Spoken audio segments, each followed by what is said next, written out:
সৌগত রায় থেকে মহুয়া মৈত্র, দলের সহকর্মী সাংসদদের বিরুদ্ধে বিস্ফোরক দলেরই সাংসদ কল্যাণ বন্দ্যোপাধ্যায়। করে ডাকলে তো হবে না। মোদি মুর্দাবাদ, মোদি মুর্দাবাদ ওরা করলে হয় না।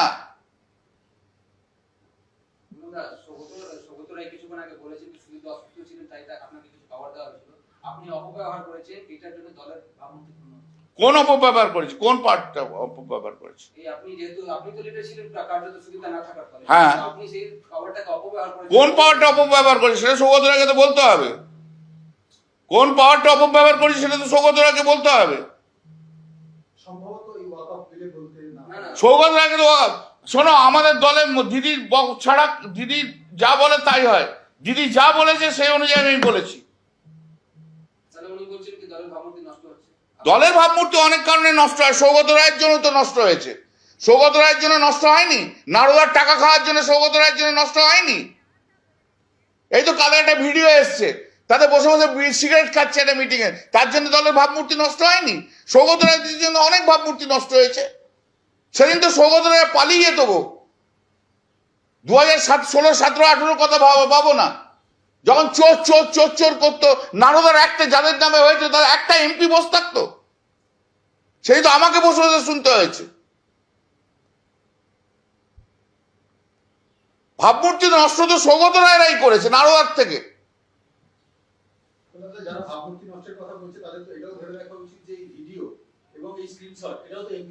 তারা বলুক না, তারা ঠিক করেছে, আমি ঠিক। যারা মহুয়ার জন্য, মহুয়াটা কেটে দাও, যারা ওই মহিলা এমপির জন্য বড্ড দরদ, সে যে আমাকে যে অ্যারেস্ট করাতে বলছিল সেটা ঠিক করেছে তো। দিদি শুধু বলে দিক ভুল হয়েছে, রাজনীতি ছেড়ে চলে যাব, আমার অত রাজনীতি নিয়ে অত কিছু নেই। ওয়াকফ বিল পাশ হওয়ার পরেই বিস্ফোরক ফুরফুরা শরীফের বর্ষিয়ান পীরজাদা তোহা সিদ্দিকী। তার দাবি, মোদী সরকার মুসলিমদের জায়গা কেড়ে নিতে চেষ্টা করছে। এর ফলে ওয়াকফ প্রপার্টি কোনো কেন্দ্রীয় সরকার বা রাজ্য সরকারের বাবার সম্পত্তি নয়, তা তাদের পূর্বপুরুষের সম্পত্তি। কিন্তু ওয়াকফ বিলের মাধ্যমে মোদী সরকার মুসলমানদের জায়গা কেড়ে নেওয়ার চেষ্টা করছে। কি বলছেন তোহা সিদ্দিকী, আমরা শুনবো। দুটো কালো দিন গেল।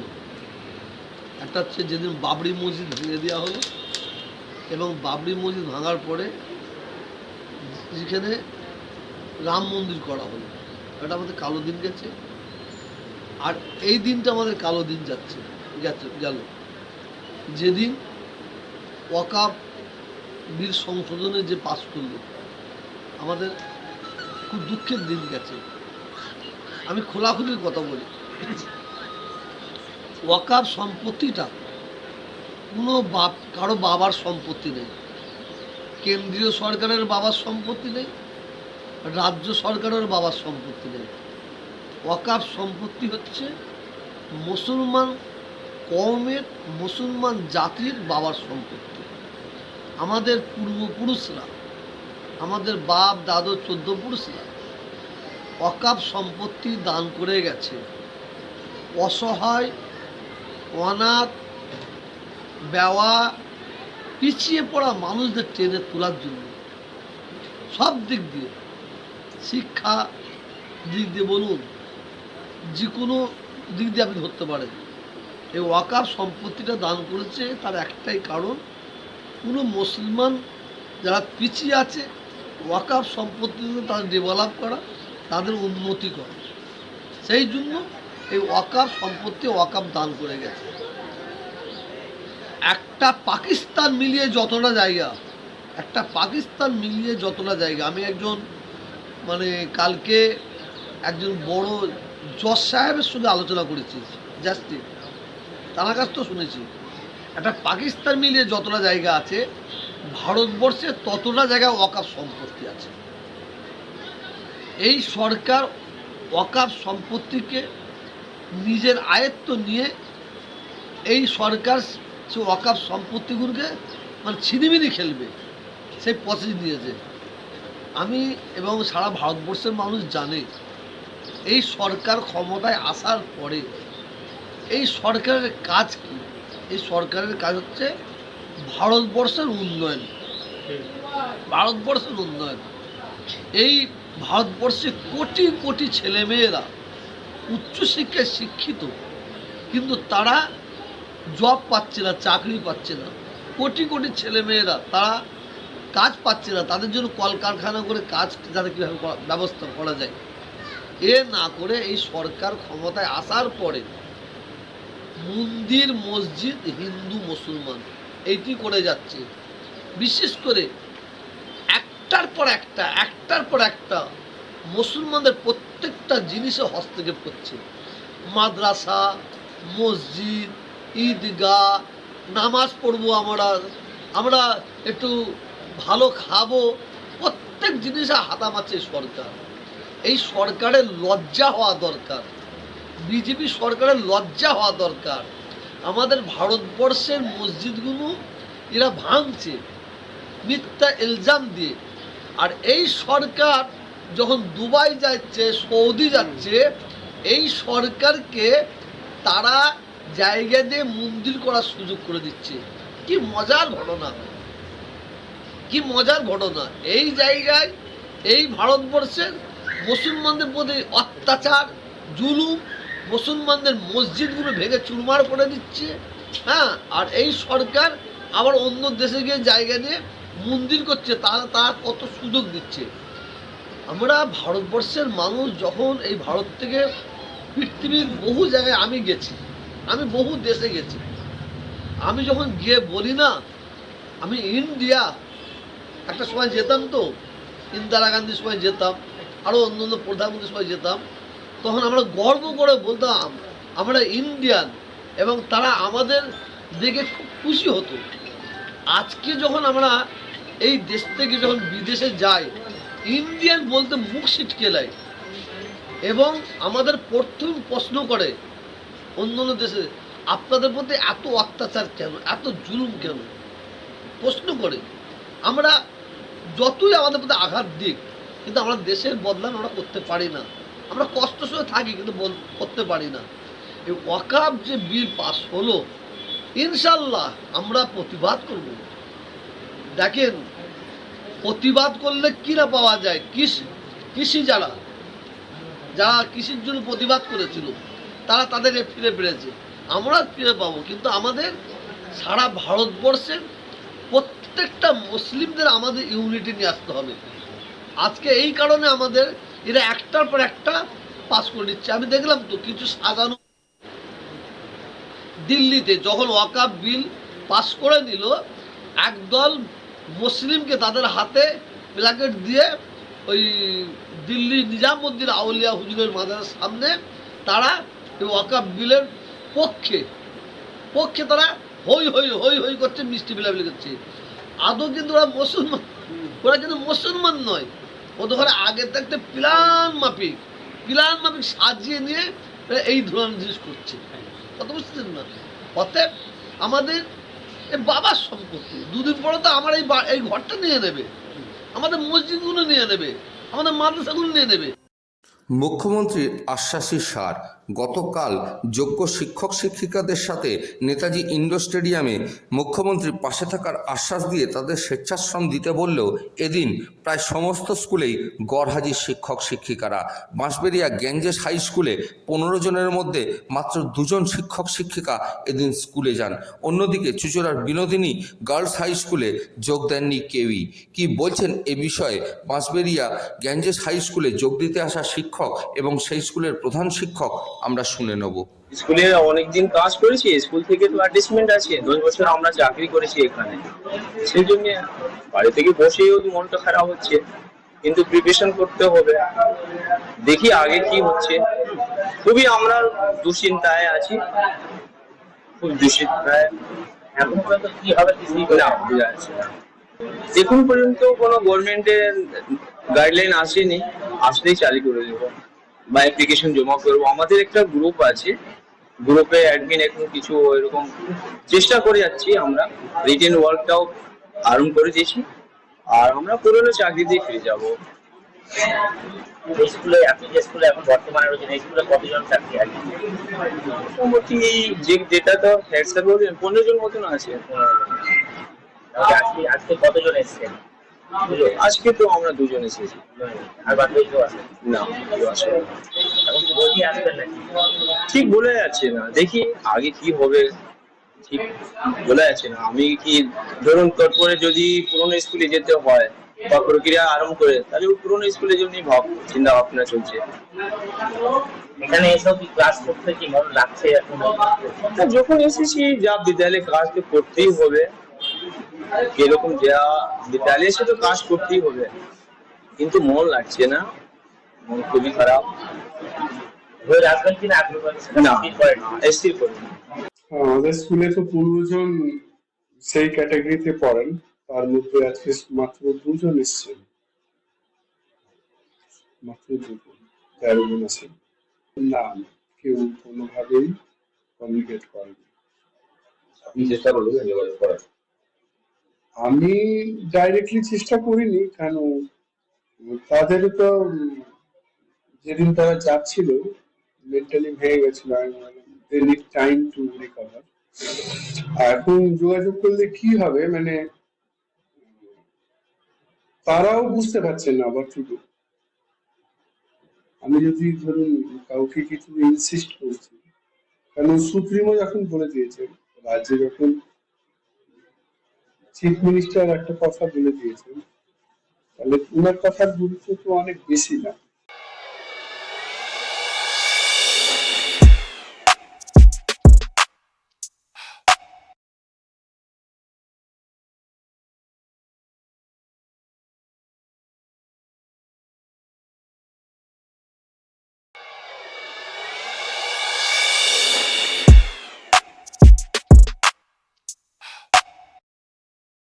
স্ত্রীকে খুনের অভিযোগে যাবজ্জীবন সাজা ঘোষণা স্বামীর।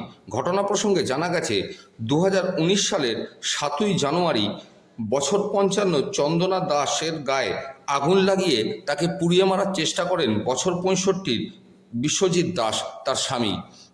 এরপর গুরুতর আহত অবস্থায় চন্দনা দেবীকে চুঁচুড়া ইমামবাড়া হাসপাতালে ভর্তি করা হলে 9ই জানুয়ারি তার মৃত্যু হয়।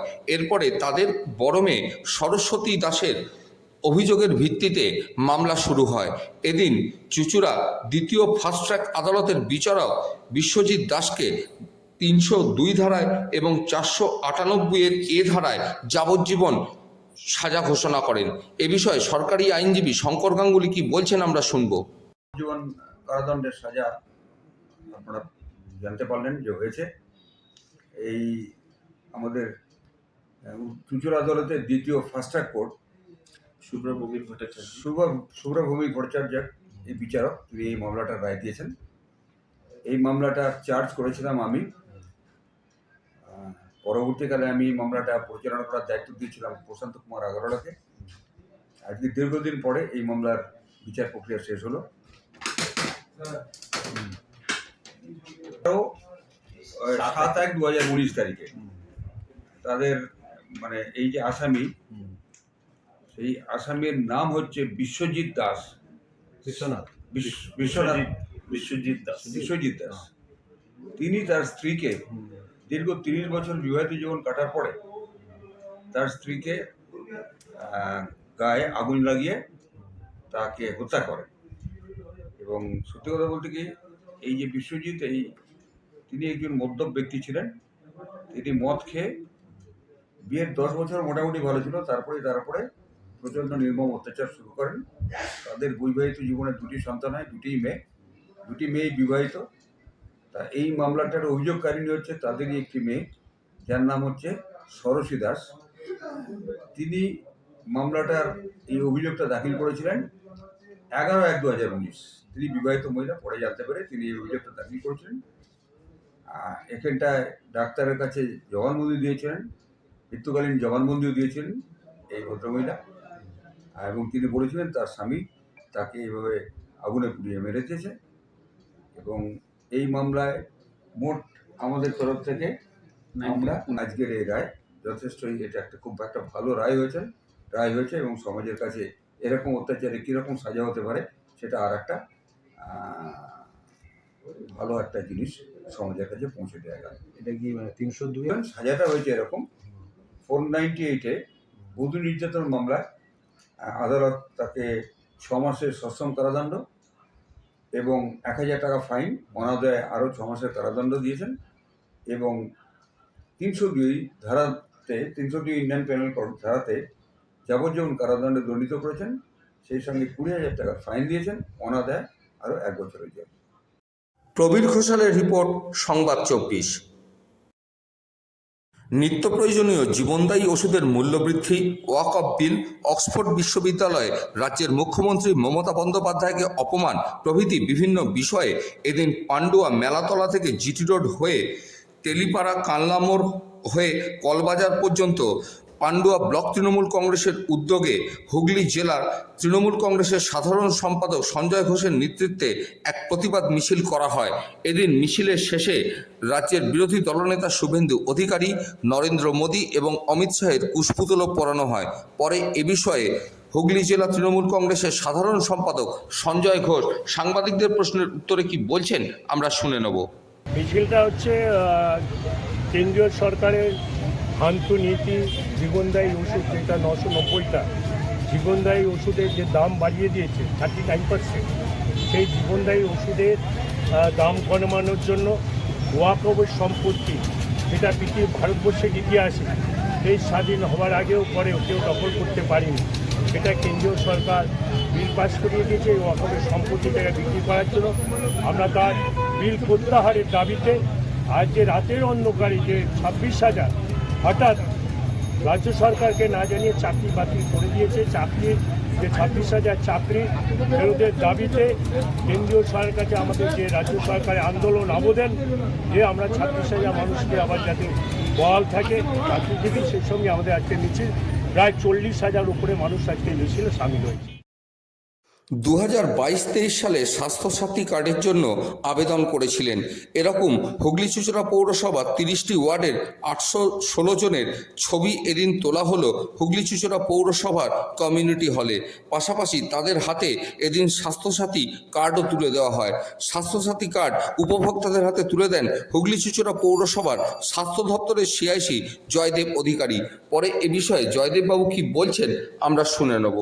হুগলি চুঁচুড়া পৌরসভার কমিউনিটি হলে আজকে একটা স্পেশাল ড্রাইভ আমাদের স্বাস্থ্যসাথী কার্ডের জন্য যাদের নাম ডিস্ট্রিক্ট ম্যাজিস্ট্রেট অফিস থেকে এনরোলমেন্টের পাঠিয়েছিল, পোর্টালে যাদের নাম আছে 2022 সাল 23 সাল যারা অ্যাপ্লাই করেছিল তাদেরকে একটা লিস্ট আমাদের পৌরসভাতে পাঠানো হয়। সংখ্যাটা হঠাৎ নয়, এটা একটা স্পেশাল না, সংখ্যা কত করে? 116 জনের 30টা ওয়ার্ডে, তার মধ্যে 11 নম্বর ওয়ার্ড কেউ নেই, বাকি সব ওয়ার্ডে 1, 2, 10, 12টা করে আছে।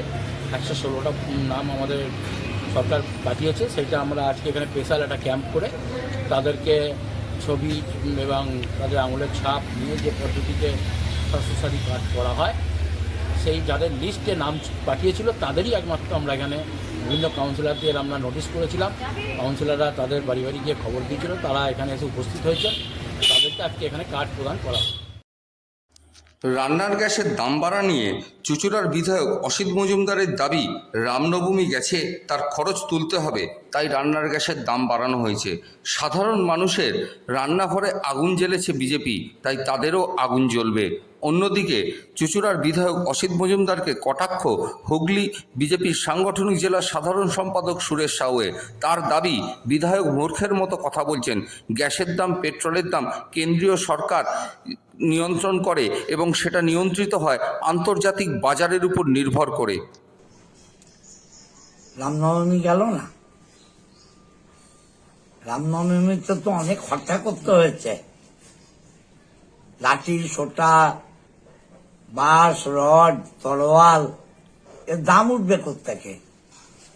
সারা ভারতবর্ষ ব্যাপী তাণ্ডব চলেছে, বাংলায় তো চলেছেই। এই তাণ্ডব করতে তো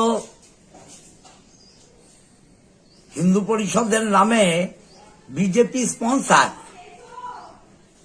সেই স্পন্সার যারা করলো তাদের টাকা তুলতে হবে না? কোত্থেকে তুলবে? গরিব মানুষের ঘর থেকে তুলবে। উজ্জ্বলার নামে বড় বড় কথা বলে গরিব মানুষকে গ্যাসের সিলিন্ডার ধরিয়ে দিল, অভ্যাস পাল্টে দিল। এখন সে উজ্জ্বলাতেও 50 টাকা বেড়ে গেল। সাধারণ মানুষের তো বাড়লই, না বিশ্বাস মানুষের। রান্নাঘরে আগুন জ্বালালো, ওদের কপালেও আগুন জ্বলবে। বিধায়কের মতো মূর্খরা ছাড়া একমাত্র সকলেই জানে যে গ্যাস, পেট্রোল, ডিজেল এগুলো আন্তর্জাতিক বাজার নিয়ন্ত্রণ করে। সেই দিকে তাকিয়েও আমাদের দেশের প্রধানমন্ত্রী বিগত দিনে আপনারা যদি দেখেন 100 টাকা গ্যাস, 100 টাকা দাম কমিয়েছে গ্যাসের। সুতরাং সেই জায়গায় দাঁড়িয়ে 50 টাকা বেড়েছে। অবশ্য সেদিকে যেহেতু বেড়েছে আবার কমবেও, সেদিকেও নজর দেওয়া হবে। কিন্তু বিধায়ক যে ধরনের কথাগুলো বলছে রামনবমী নিয়ে, রামনবমীতে প্রচুর টাকা খরচা হয়েছে, যার কারণে এই গ্যাসের দাম বৃদ্ধি পেয়েছে, এগুলো মূর্খের মতন কথাবার্তা। একটা বিধায়ক হয়ে চুচুড়ো শহরের মতো জায়গা, চুচুড়ো বিধানসভার মতো জায়গার একটা বিধায়ক হয়ে কি করে যে এই ধরনের কথাবার্তা বলে? এই রামনবমীর মিছিল তো উনিও করেছে। তো এই প্রশ্নগুলো তো যে উনি করছে এগুলো তো ওনার উপরেও বর্তায়। আর উনি যে বলেছে যে তাণ্ডব চলেছে, ওনারই তো রাজ্যের সরকার, তারাই তো বহাল সার্টিফিকেট দিচ্ছে, ওনার রাজ্যের পুলিশ প্রশাসন বহাল সার্টিফিকেট দিচ্ছে যে এই রামনবমী কর্মসূচি খুব শান্তিপূর্ণভাবে হয়েছে। তো তাণ্ডবটা কোথায় চললো? তাহলে নয় ওনার সরকার ভুল বলছে, ওনার প্রশাসন ভুল বলছে, আর নয় উনি ভুল বলছে। তো সুতরাং এই ধরনের কথাবার্তা মানে কোনো শুভবুদ্ধি মানুষের মুখে মানায় না যে এই রান্নার গ্যাসের দাম বেড়েছে রামনবমীর আয়োজন করার জন্য। এটা একটা মূর্খের মতন কথাবার্তা বলছে উনি।